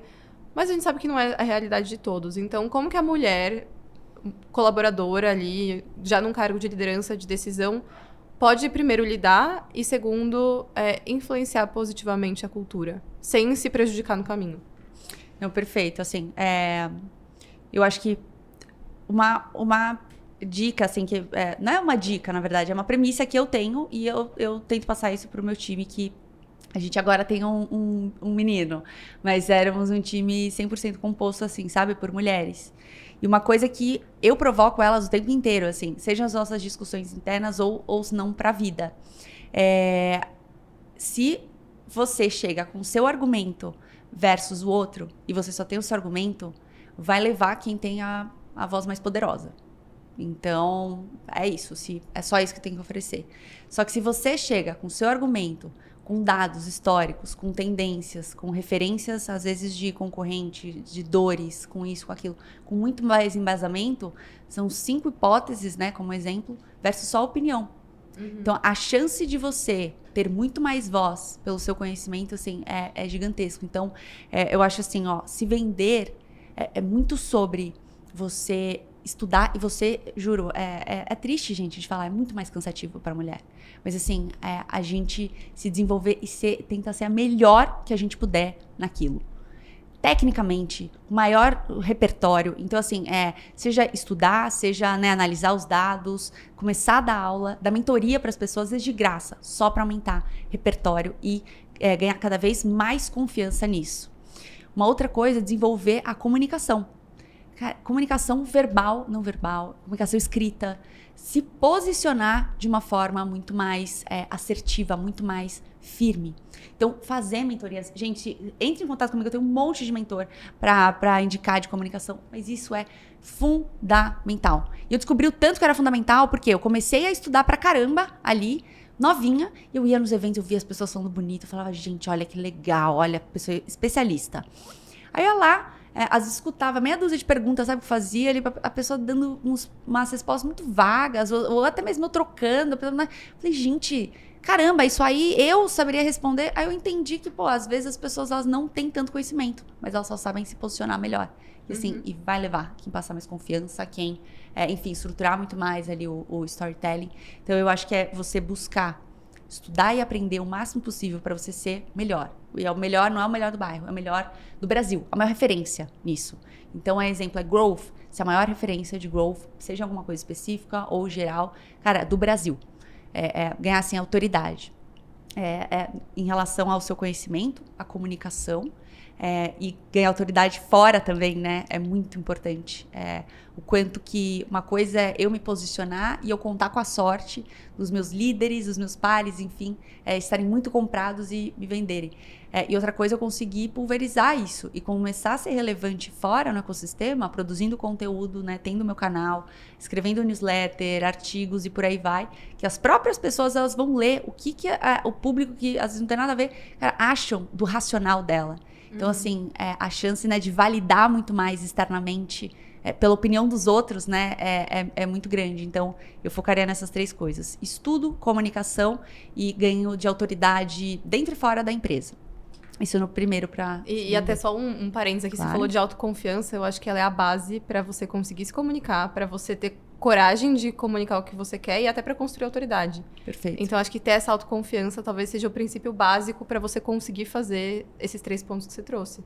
Perfeito, perfeito. E assim, e é uma autoconfiança, assim, que é muito trabalho, seja de terapia, seja de coaching, para você conseguir entender a sua essência, entender, cara, algumas coisas você é boa, e se apega nisso, outras coisas você não é, e você vive em paz com isso, você delega, você fala, isso eu não sou boa, e acabou. E tipo, você vive muito mais confiante em relação à sua essência, você começa a colocar muito mais o tom, né, do seu jeito na fala corporativa, porque o que a gente mais vê, assim, vira uma chave, né? É quase como sentei aqui, só Júlia. Então, não é a Juliana mais. Então, você começa a trazer esses elementos e eu acho que isso vai só aumentando a sua confiança cada vez mais. E aí eu acho que quanto mais ouvida, quanto mais especialista, quanto melhor você for, então assim, dar resultado, a relevância, isso, aquilo, cara, mais você vai conseguir, não é só influenciar a cultura, mas você vai conseguir influenciar todo mundo. Então, dos 2 lados da mesa, né, em que eu estou vendendo alguma coisa e aquela pessoa tem o poder de decisão, você começa a mudar de lugar da mesa. Aí começa a, de fato, ser um agente de mudança ali na frente. Então, enfim, influenciar de todas as formas, com todos os propósitos, iniciativas e tal. Então, acho que esses 3 elementos do se vender, se você consegue fazer muito bem amarradinho ali, você consegue influenciar. E aí aqui a terceira é quando a cultura da empresa não abraça, né, em relação às mulheres, né, em todas as questões, seja por TPM, seja isso, seja aquilo. É importante a gente lembrar que a gente está numa fase de mudança cultural do Brasil, né, em que até saiu uma pesquisa, se eu não me engano, no Explicando no Netflix, ou se não outro seriado, que a desaceleração da carreira profissional da mulher, ela não existe só nos 9 meses de licença, 6 meses ali de licença. São os próximos 9, 10 anos da criança. Que é uma coisa tão incíntrica, assim, né? É tão estrutural dos países, assim, que a partir do momento que a criança pode ter 4 anos, a escola vai ligar para a mãe. Ou se não, se a criança está doente, é a mãe que vai levantar. E que às vezes não é nem como um acordo. Às vezes é tão automático com aquela responsabilidade. E aí, lembrando assim que a gente volta um passo atrás, né? Em que se a licença maternidade, né, é de 4 meses, 5 meses, 6 meses, 7 meses, dependendo da negociação que a empresa dá. E do homem é de poucos dias, né, de 2 semanas, eu acho que a própria legislação CLT já diz muito bem de quem que é a responsabilidade, né? Então, eu acho que vai moldando muito a nossa forma de pensar. Só que o corporativo, ele vem fazendo um trabalho lindo, né? Literalmente desconsiderando a legislação e criando as suas próprias regras, né? Com esse incentivo paternidade, isso, aquilo. Então, eu acho que a gente conseguir enaltecer as situações, e principalmente do outro lado, sabe? Do homem, é muito importante. Que hoje a gente fica com vergonha, né? Eu vejo, pra terminar do meu time, que ela fala, poxa, meu filho tá com dengue, eu não vou... Eu quero falar alto, pelo amor de Deus, tipo, tá, mas tá bom, beleza, não tem problema, tipo...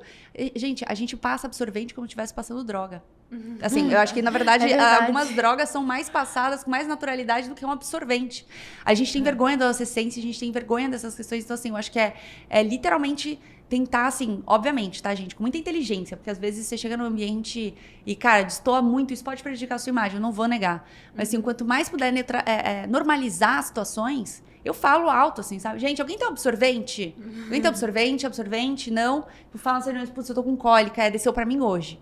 Não tem nada mais natural na vida de uma pessoa. Então, o máximo que a gente conseguir falar sobre isso, e até, sabe, compartilhar, enfim, para educar a outra parte, ótimo, e normalizar questões que, e enaltecer outras situações, do tipo, olha, fulano fala assim, poxa, você vai, meu filho tá doente e tal, a pessoa é um homem.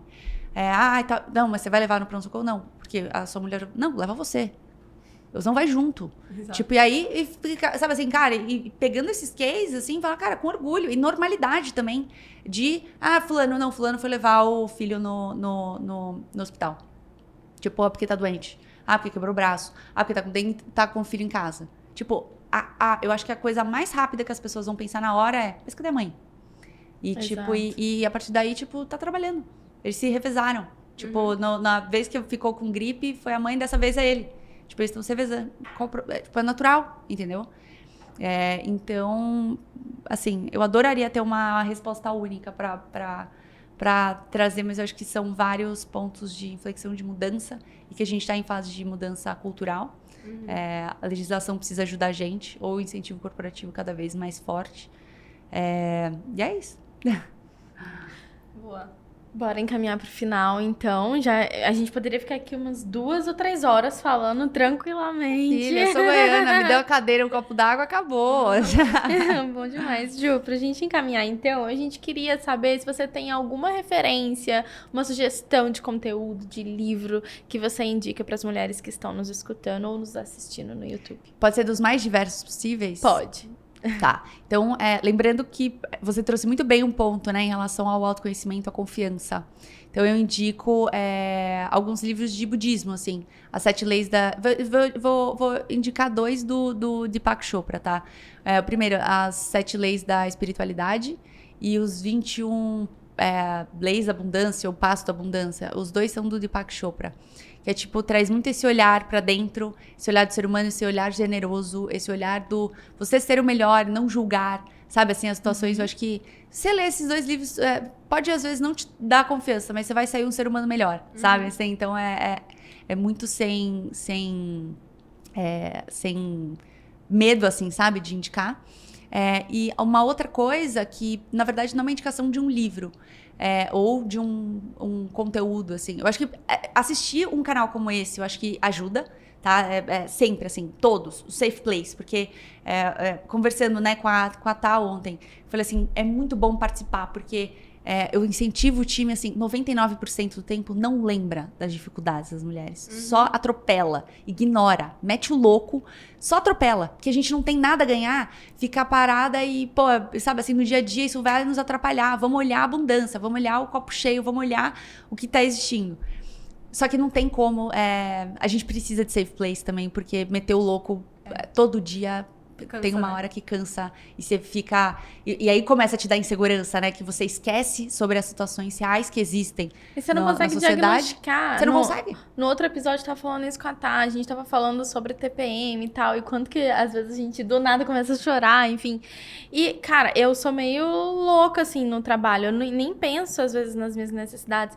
E teve um dia que eu estava claramente de TPM, eu não liguei porque eu não tava linkada com essas coisas, e eu simplesmente achei que eu tava depressiva. Eu falei, eu vou trocar de terapeuta, sei lá, vou tomar um remédio, alguma coisa nesse sentido. Mas eu tava tão desconectada do rolê feminino inteiro que eu achei que eu tava depressiva.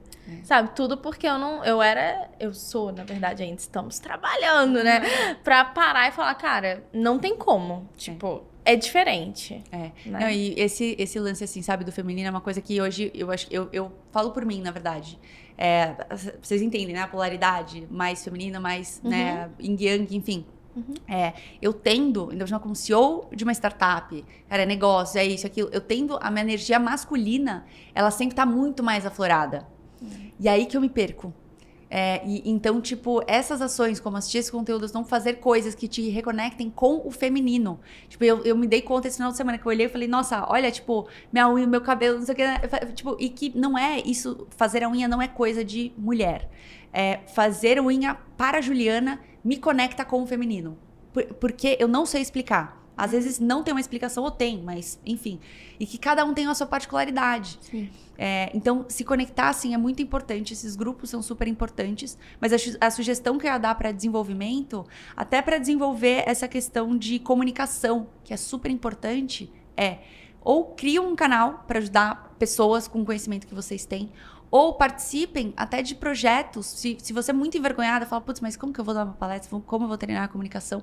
Gente, tem um monte de comunidade, um monte de grupo que ajuda jovens idosos a se realocar no mercado, a pessoas que estão desempregadas e precisam pra caramba, a mulheres que estão, sabe, em super situação de vulnerabilidade, precisam aprender exatamente porque estão esperando, cara, falando da forma mais simples e que é real, assim, esperando ganhar alguma grana para conseguir sair de uma situação de violência, às vezes muito séria dentro de casa. Então, talvez se desenvolver, quando a gente pensa no outro, talvez a gente se encoraje mais, assim, buscar esses grupos para vocês servirem os grupos, ensinarem e mudarem, sabe, assim, as perspectivas, para ir, num segundo momento, se desenvolver em comunicação, em paralelo, né, na verdade, claro. Mas em outras frentes, mas é isso, assim, ensinar o outro, eu acho que não tem forma mais... a andragogia fala isso, a última linha que o ser humano mais tem a capacidade de aprender, ele consegue aumentar em até 90%, se eu não me engano, sua capacidade de aprender quando ele ensina. Então, eu acho que não tem nada mais efetivo do que você compartilhar o que você tem de conhecimento.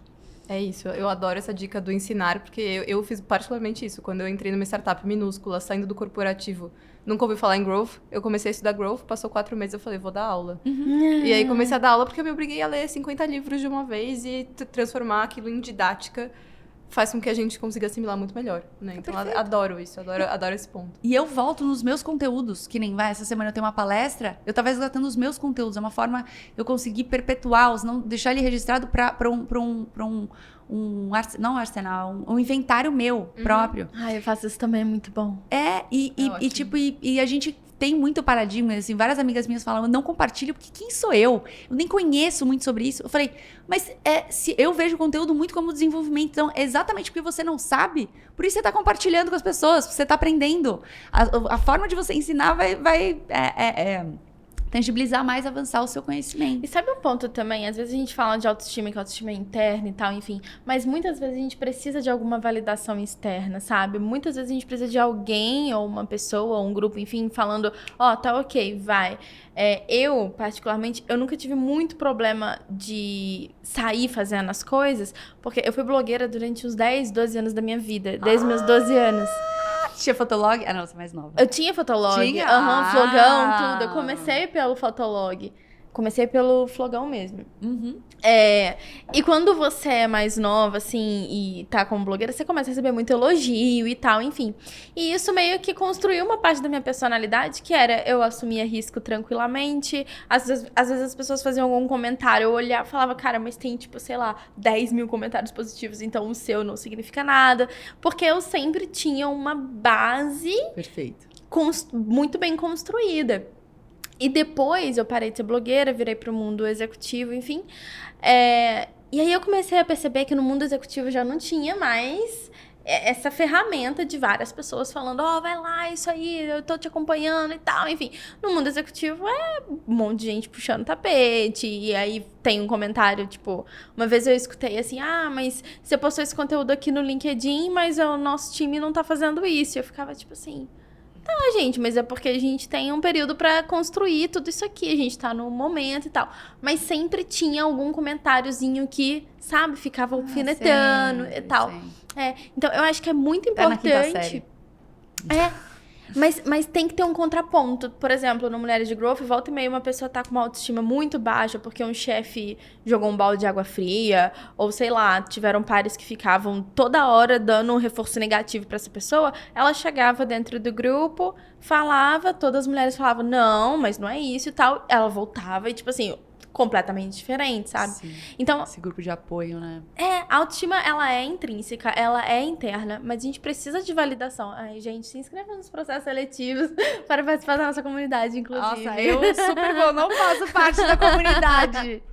Eu quero. Porque é importante a gente... Não, é super. E você começa a entender, assim, e é muito louco isso, né? Mas geralmente, assim, às vezes essas críticas... Para as pessoas que não te conhecem, elas vão olhar simplesmente, putz, se conectou, sabe, com conteúdo e tal. Às vezes é mais fácil falar, olha que legal, adorei. Do que, às vezes, as pessoas próximas que vão olhar, nossa, o que eu escutei no começo, blogueirinha, nossa, mais influencer, mais isso, mais aquilo. E aquilo me feria, porque eram de pessoas, assim, que eu amava, os não adorava, os não admirava. Falei, caramba! E aí, eu botei na minha... E às vezes eu mudava completamente o conteúdo, já cheguei a apagar a coisa, que aí me zoaram. Falaram, não, eu acho que isso aqui tá fora do seu perfil. Assim, não tenho muito o que escutar. Tenta validar, finge assim, não fala pra ninguém, perto ali, compartilha nas comunidades, exatamente pra validar, pra conseguir acertar a mão e depois trabalhar com dados. Exato. Tipo, esse tipo de conteúdo teve muito mais alcance, é o que as pessoas querem. E assim, não é pra... É sobre conteúdo, é sobre performance, é sobre isso. Então, assim, não é sobre gostei, não gostei. Não, você não tá louco. A prima da minha mãe, lá no interior de Goiás, fala, não gostei daquele conteúdo, vou apagar. Ela é meu público. Ela, sabe assim, é o público-alvo. Alguém que eu quero atingir dentro do target, às vezes mas, tipo, enfim. Então, se respaldar disso, assim, é muito importante. Mas dá as caras, porque o que me adiantou de terapia produzir conteúdo nas redes sociais, gente? Eu faço terapia, mas acelerou. Aproveita e compartilha suas redes sociais pro pessoal conseguir te encontrar, te seguir, encontrar a WG também, entender como que a WG pode ajudá-las. Fechado. Eu tô no LinkedIn e no Instagram, Juliana de Alencar. De Alencar. E senão eu posso compartilhar o link aí, vocês compartilham depois nos, a gente coloca tudo na descrição. Fechado. E da WG Somos WG, tanto no LinkedIn quanto no Instagram. Então, me segue ali nos dois. Lembrem, vida de empreendedor, a gente tem que se apoiar. Então, assim, viu um conteúdo, nem o direito dá like. Mentira, não precisa dar like não. Mas, assim, salva pra depois ver se é legal, pra dar um like e comentar, porque a gente sabe que o algoritmo ajuda e poxa, quanto mais gente, né, sendo impactada, melhor pra nossa aquisição de clientes, melhor pra nossa sobrevivência. Então, ajudem a amiga empreendedora, gente. Compartilhem, façam tudo, porque é super importante. Com certeza. Ju, quero te agradecer a participação. Esse papo foi incrível e a gente, infelizmente, tem que terminar, mas, nossa, eu ficaria aqui batendo esse papo eternamente. Eu também. Foi muito legal ter você aqui. Quero convidar todo mundo também para seguir o Instagram e o LinkedIn do Mulheres de Growth. Então, a gente tá @Mulheres de Growth no Instagram, no LinkedIn Mulheres de Growth. Sigam eu e a Duda também, nossas redes sociais vão estar aqui, Thaís Sterenberg no LinkedIn, Thaís Ster no Instagram. E aproveitando todo esse papo, que a gente falou muito sobre desenvolvimento pessoal, autoconfiança, eu até vou convidar vocês também para lerem a minha newsletter, que fala muito sobre autoconfiança e construção de autoridade, que é o thaister.substack.com, mas também tá lá no meu site, autogrowth.com.br. Eu não sigo, eu quero seguir. Pode seguir. Então tá. Eu queria reforçar o convite para participar da nossa comunidade, o link vai estar aqui, façam a inscrição de vocês, é um ambiente incrível, sinceramente, não é porque a gente criou pra gente e agora a gente abraça outras mulheres. Me sigam lá no LinkedIn, Maria Eduarda Pascoal. Não me chamem de Maria Eduarda, pelo amor de Deus, é só porque preciso do meu nome lá, porque Duda é muito próximo, mas podem me chamar de Duda lá. Meu Instagram é Duda Pascoal X, mas aí é mais pessoal, eu fico mais falando umas besteiras lá, mas podem me seguir lá também. Gente, mas é lá que eu vou te seguir, então. Adoro uma besteira. Aí eu te entendo, esse gatilho. Só minha mãe me chama de Juliana. E eu tentei várias vezes mudar pra, tipo, Ju. Aí não rola. Aí, tipo, o máximo é meu e-mail. É ju@somoswg. Porque Juliana eu já falo, fiz merda. Exato. Ai, Ju, obrigada pela participação. A gente Super agradece obrigada. super que você aceitou o nosso convite. E é isso, pessoal. Até a próxima. Até mais, tchau, tchau. Até, super obrigada, gente. Prazerzão.